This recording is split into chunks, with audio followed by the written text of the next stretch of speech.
हर दिल की धड़कन है हिंदी। नमस्कार आदरणीय प्रधानाचार्य महोदय, शिक्षकगण एवं मेरे प्रिय सहपाठियों, सर्वप्रथम आप सभी को हिंदी दिवस की हार्दिक शुभकामनाएं। जैसा कि आप सब जानते हैं कि हम सब यहाँ पर हिंदी दिवस मनाने हेतु एकत्रित हुए हैं। हिंदी सिर्फ एक भाषा नहीं है, बल्कि यह एक जरिया है हम सब के लिए, जिसके माध्यम से हम अपने भावों को, विचारों को एक दूसरे से साझा कर सकते हैं। हिंदी हमारे देश की आन बान और शान है। हिंदी हमारे दिल की भाषा है जो हर देशवासी के दिल राज करती है। हिंदी हमारी मातृभाषा और हमारे देश की राजभाषा है। हिंदी से ही हमारा समाज और देश का निर्माण हुआ है। हम सभी देशवासियों को हिंदी को अधिक बढ़ावा देने के लिए कदम से कदम मिलाकर चलना होगा।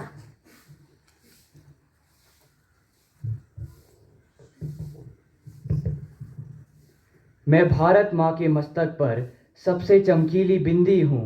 मैं सबकी जानी पहचानी भारत की भाषा हिंदी हूँ।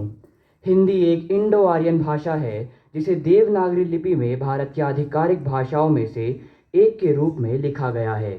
राजेंद्र सिंह, हजारी प्रसाद द्विवेदी, मैथिली शरण गुप्त जैसे लोगों ने हिंदी को भारत की आधिकारिक भाषा बनाए जाने के पक्ष में कड़ी पैरवी की थी।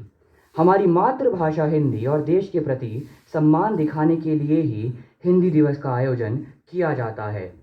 आज मैं आप सबको हिंदी के बारे में कुछ रोचक तथ्य बताता हूँ। हिंदी शब्द फारसी शब्द हिंदी से बना है, जिसका अर्थ है सिंधु नदी की भूमि। 1881 में उर्दू के स्थान पर हिंदी को राजभाषा घोषित करने वाला बिहार भारत का पहला राज्य बना। हिंदी दुनिया भर में लगभग 26 करोड़ लोगों की मातृभाषा है। कवि अमीर खुसरो पहले लेखक थे जिन्होंने पहली हिंदी कविता की रचना की और उसे जारी किया। ऑक्सफोर्ड डिक्शनरी में अच्छा और सूर्य नमस्कार जैसे कई हिंदी शब्दों को शामिल किया गया है।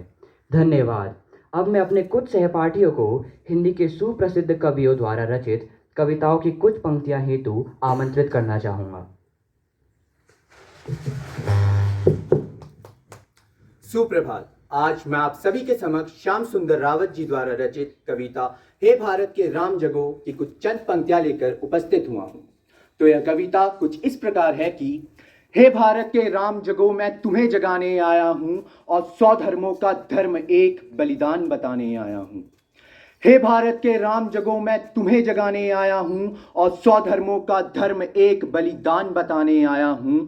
सुनो, हिमालय कैद हुआ है दुश्मन की जंजीरों में और आज बता दो कितना पानी है भारत के वीरों में।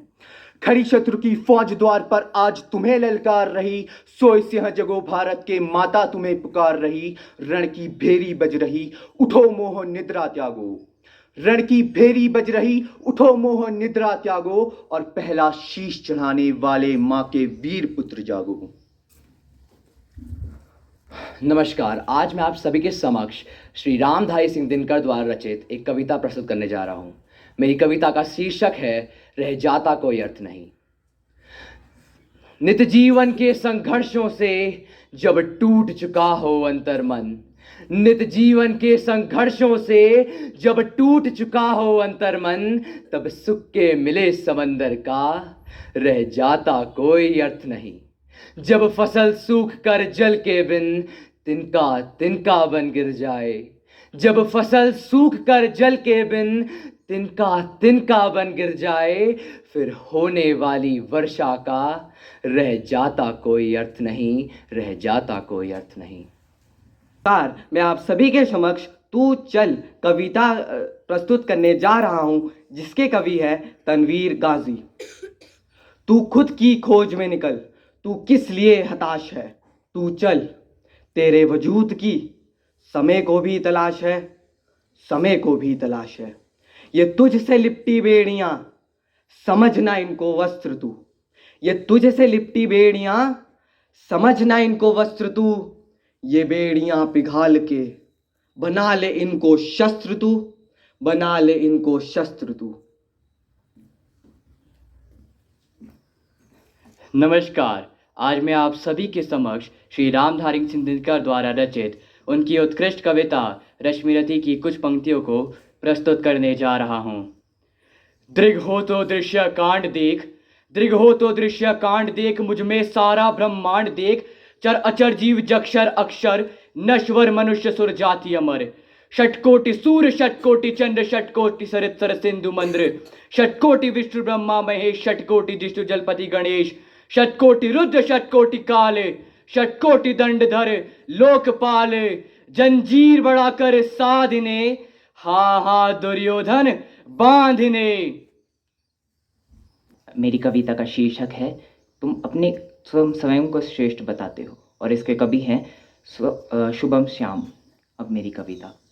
न नर में कोई राम बचा, नारी में न कोई सीता है, न नर में कोई राम बचा, नारी में न कोई सीता है, न धरा बचाने के खातिर विष कोई शंकर पीता है, न श्री कृष्ण था धर्म अधर्म का किसी में ज्ञान बचा है, न श्री कृष्ण था धर्म अधर्म का किसी में ज्ञान बचा है, न हरिश्चंद्र सा सत्य किसी के अंदर रचा बसा है, ना गौतम बुद्ध सा धैर्य बचा, ना नानक जी सा परम त्याग, बस नाच रही है नर के भीतर प्रतिशोध की कुलट आग।